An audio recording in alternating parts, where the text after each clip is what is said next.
Գնաճը թվերով է չափվում, բայց մարդկանց կյանքում այն զգացվում է դատարկ սեղանով։ Ամեն օր խանութ մտնելը դառնում է դժվար ընտրություն՝ ինչ գնել, ինչից հրաժարվել։ Սննդամթերքի թանկացումը կամաց-կամաց խլում է ամենահասանելի անհրաժեշտը, դարձնելով առօրյա սնունդը անհասանելի շատ ընտանիքների համար։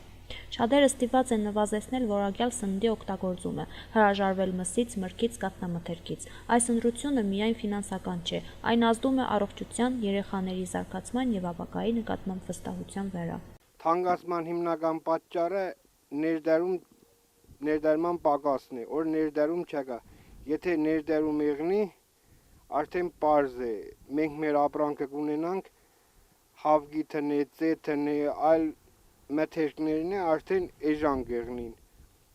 Իսկ ներդրման պակասը այն է, որ ասենք, եթե Վրաստանից դրսից բիզնեսմենները Վրաստան ներդրում չեն ունի, արդեն ինչ որ հարկերը թանկ է, ինչ որ որոշակի պայմաններ կան, որ ասենք բիզնեսմեններին չի համապատասխանել, դրա համար թանկացման պատճառը հենց այդ է, ներդրման պակասն է։ Եթե ներդրում եղնի, մենք մեր մթերքները կունենանք, արդեն էժան կեղնի ամեն ինչը։ Ապրանքը արտահանենք, որ կարողանանք ապրենք։ Հիմնականում այդ է թանկացման պատճառը։ Եթե ներդրում ունենանք, մենք պարզ է էժան կեղնի։